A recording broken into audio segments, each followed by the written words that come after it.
Because of Mr. Terupt by Buyea. For the 3rd and 4th graders at Bethany Community School who inspired me to write this, and whose everyday mysteries and spontaneity gave me a story to tell. Forward. I was no child when I first read and admired this instantly engaging first novel, which was once called, more seriously, Voices from the Classroom, and then became, more whimsically, The Dollar Word Man. At the time I was finishing my 12th novel, I had already passed my mid-60s when I saw Buyea's excellent book grow and emerge as Because of Mr. Terupt. A more fitting title for a story about a life-changing teacher, one we all wish we had, and some of us did. As for the children who tell us about Mr. Terupt, there are no less authentic than their magical teacher. They will remind you of your own friends and enemies. Even the accident toward which this novel is inevitably headed is no accident. It is as masterfully set up and skillfully concealed as the rest of this riveting story. John Irving. September.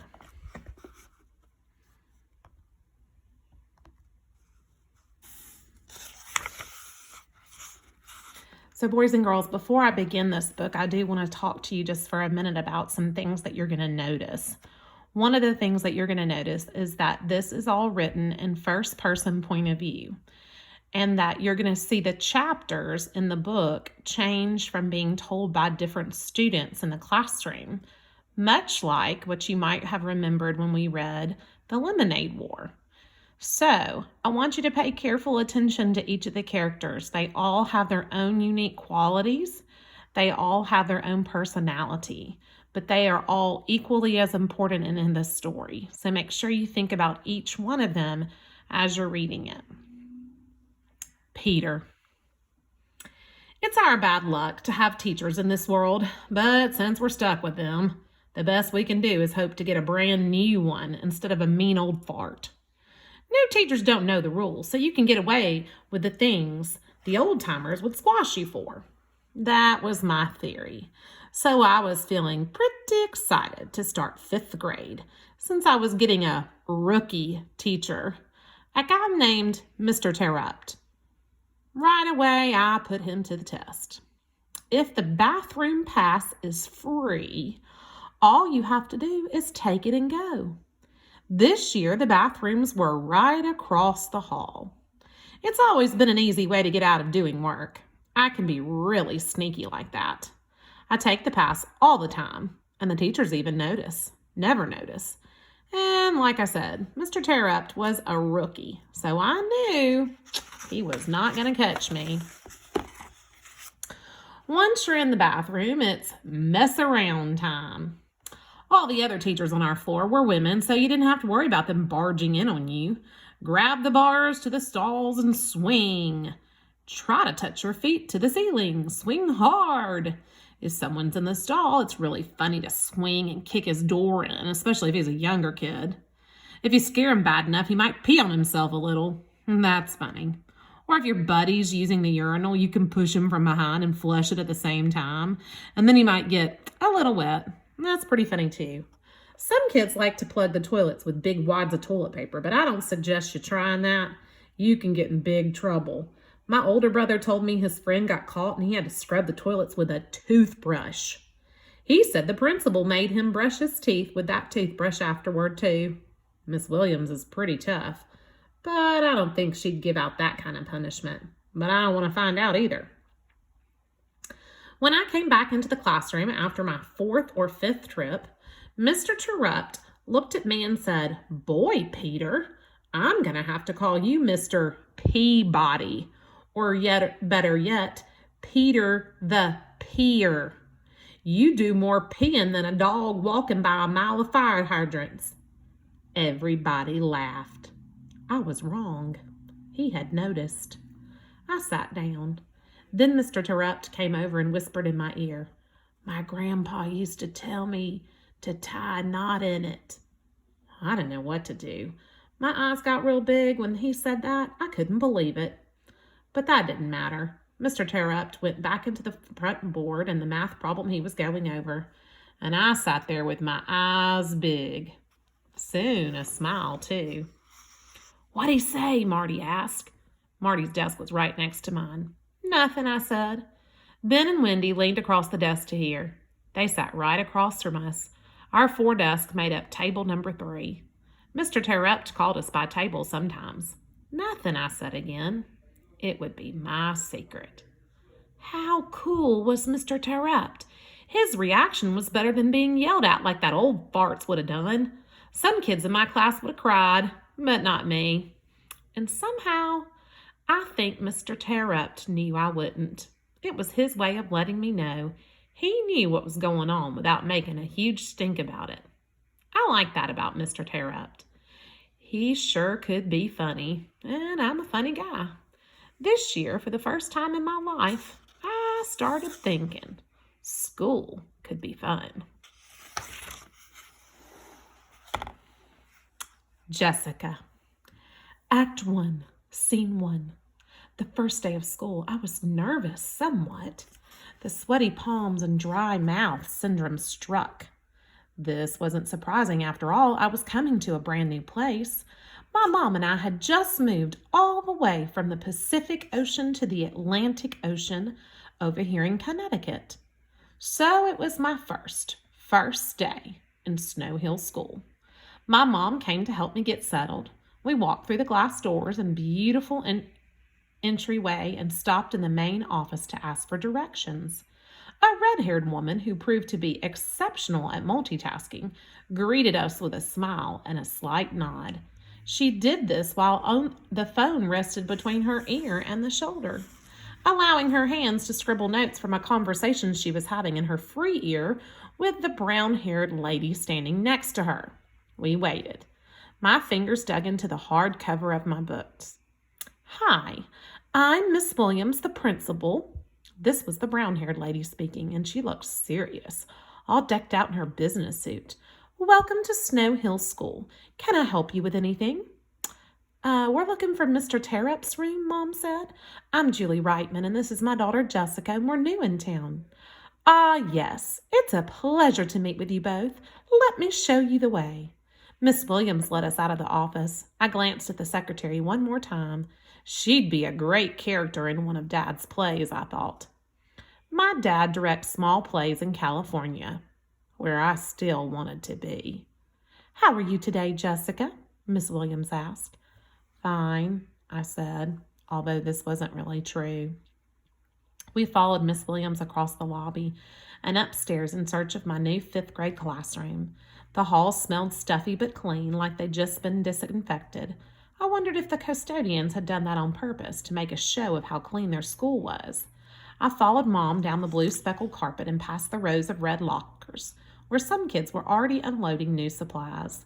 I could feel all their eyes studying the new girl in town. After the stares came the whispers. My face burned. "Here you are," Miss Williams said. "This is your floor. There are 4 classrooms up here, all 5th grade, 2 on each side of the hall with the bathrooms right in the middle." Miss Williams pointed as she spoke. "That's your classroom," she pointed again, "room 202. Have a good first day."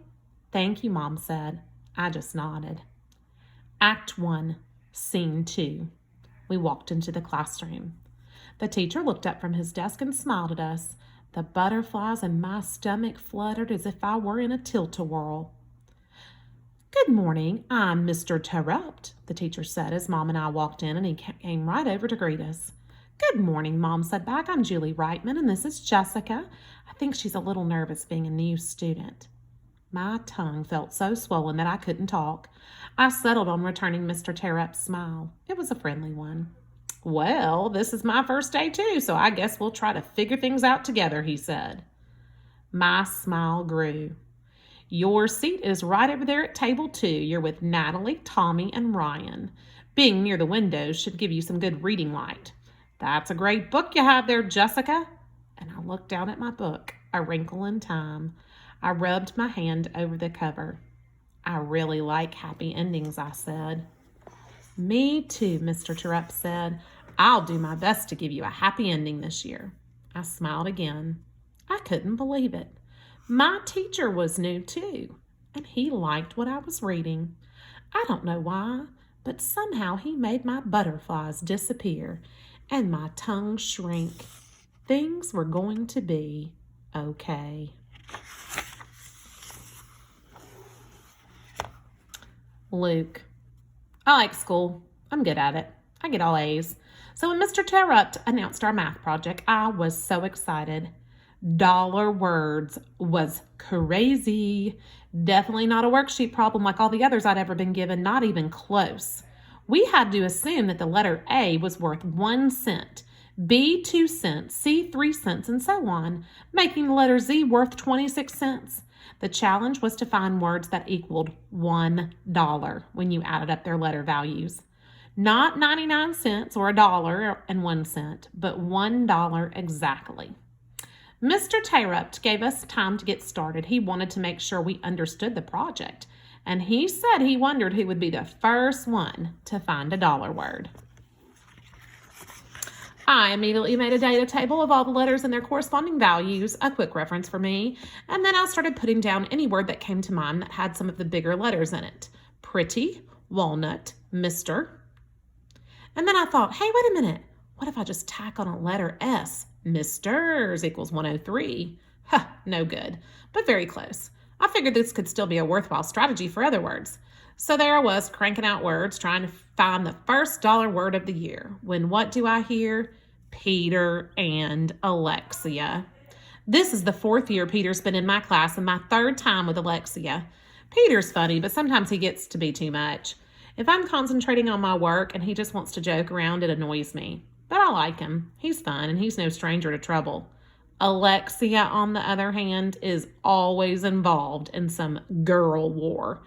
That's stuff I don't get. She loves to wear flashy clothes, dresses, skirts, fancy shoes, and she always has the accessories to go with them. And she says the word like way too much. Alexia isn't a stranger to trouble either. She and Peter are a good match. Peter elbowed Alexia.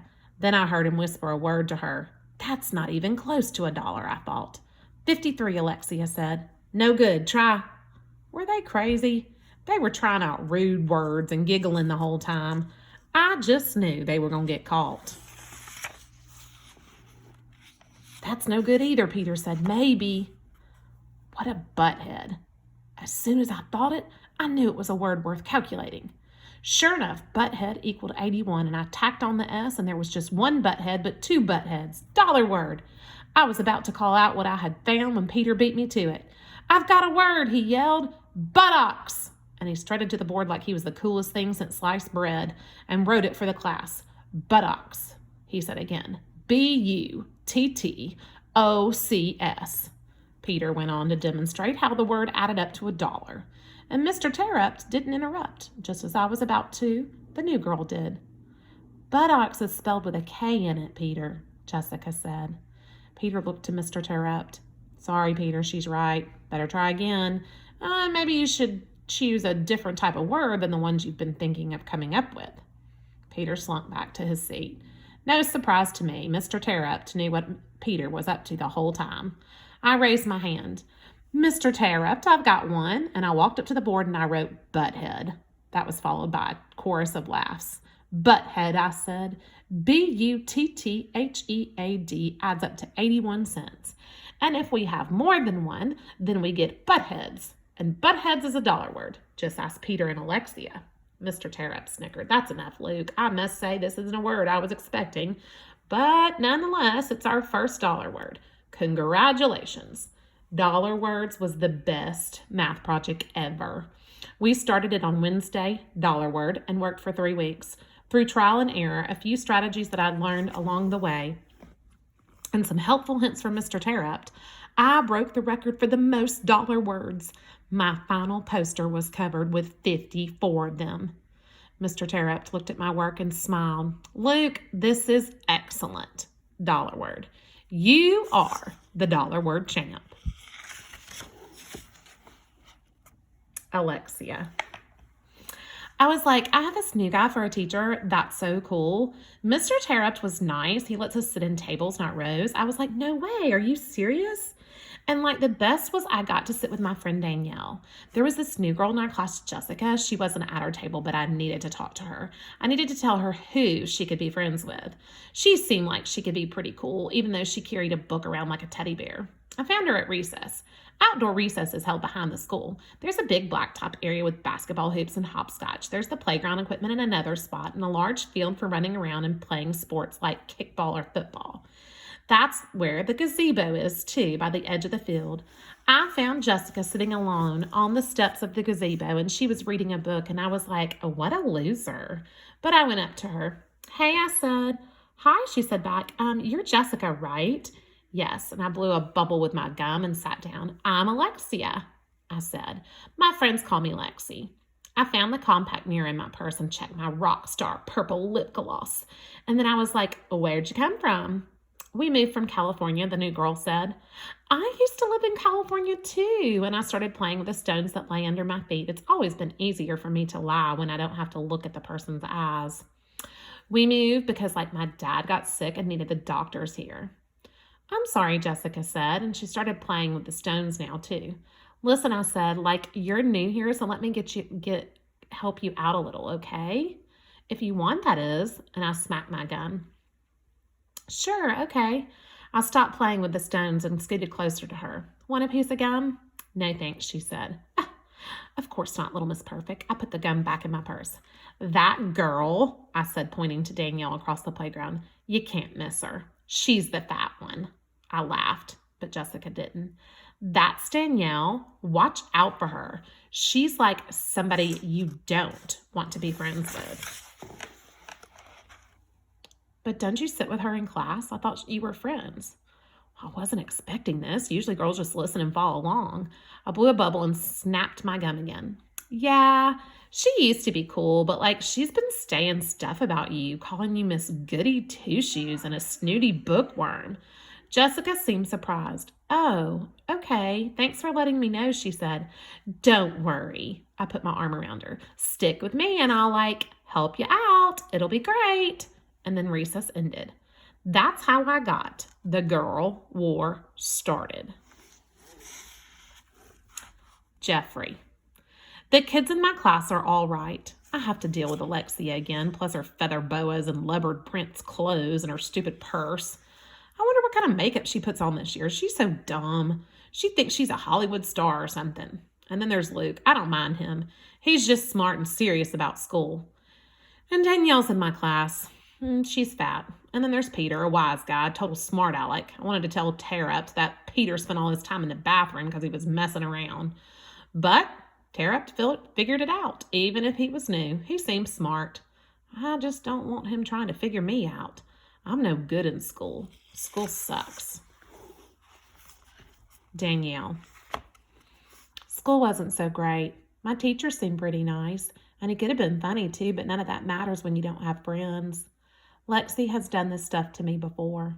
One day she's my friend and the next she's not. I don't even know why. I'm mean to her. I'm not mean to her. This year was the worst though. Things started out fine and then one day after recess, Lexi started ignoring me, pretending I wasn't there. She would talk about things right in front of me and leave me out of the conversation. She started telling her stupid fat jokes. It was horrible. I cried a lot at home. I'm a little heavy, bigger, I guess. I don't like saying I'm fat.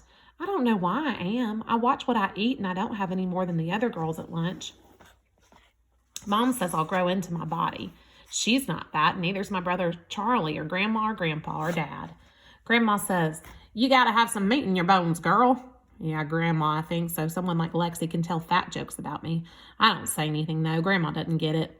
Only Mom understands, and I feel a little better when she reassures me that I'll thin out as I grow. She also tells me that there must be a reason I'm having to deal with this. It's making you a better person, she says, and someday this experience will help you. Well, that's all great, but I wish I could grow into my body now.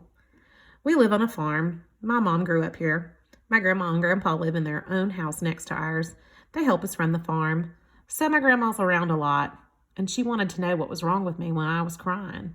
Anytime I mention Lexia, she'll get all mad. I'm going to go into that school. I'm going to fix that girl, she'd say. No, Grandma. Why are you even still friends with her? She doesn't know how to treat people well, especially a friend. It's not her fault, Grandma. It's this new girl's fault, I said, sticking up for Lexi the way I always do. A new girl that I can't stand. Well, if you keep telling yourself that, it won't get better, Grandma said. She's a tough woman. The only time I've got friends is when I'm in Lexi's group. Nobody wants to be friends with the fat kid. I don't know what to do. Grandma said a little prayer with me that night, and we knelt by my bed. Dear God, please give Danielle the strength to stand up to these mean girls in school, or do what you can to teach Alexia a lesson. If you made her fat, that would be all right by me. I elbowed Grandma. Oh, okay, she said. I just ask that you provide Danielle with some comfort and direction during these tough times. We pray for the good weather to hold up and for the farm. Amen. Anna. I didn't say much in school, and I never raised my hand. That would have been an easy way for people to notice me, and I didn't want to be noticed. People can be real mean. That's something Mom warned me about. And my mom knows, trust me, I didn't have any close friends, and I wasn't looking for any. Mom was my best friend. Not getting noticed was never a problem for me before. I was always quiet, and I behaved, so the teachers left me alone. I kept my head down and looked at the floor a lot, but I'm a good observer. Miss Williams, our principal, winks whenever there's something big surprise coming. It's something I noticed a few years ago. If you keep quiet, you have time to look and listen and take things in. At the beginning of the year, the first thing you pay attention to is the classroom. We had a nice room, a big one. There was a whole wall of windows opposite the door. Mr. Terup's desk was in the corner by those windows, and the students' desks were arranged in 5 tables of 4.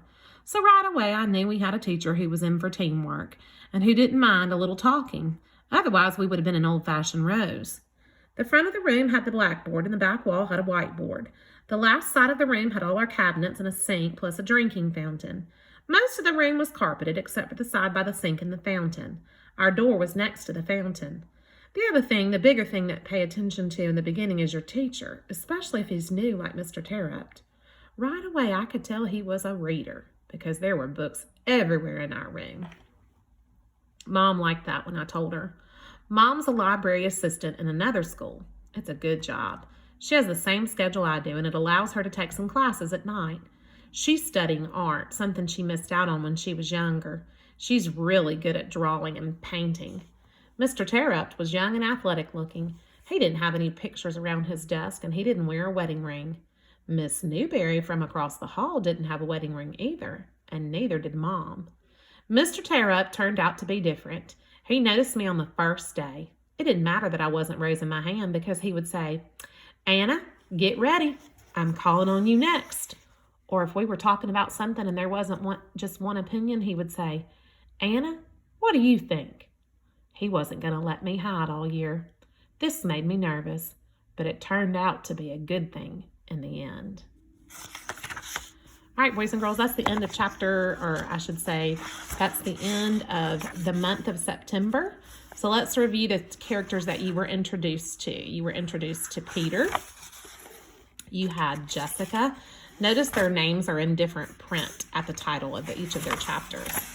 Your next was Luke, Alexia, Danielle,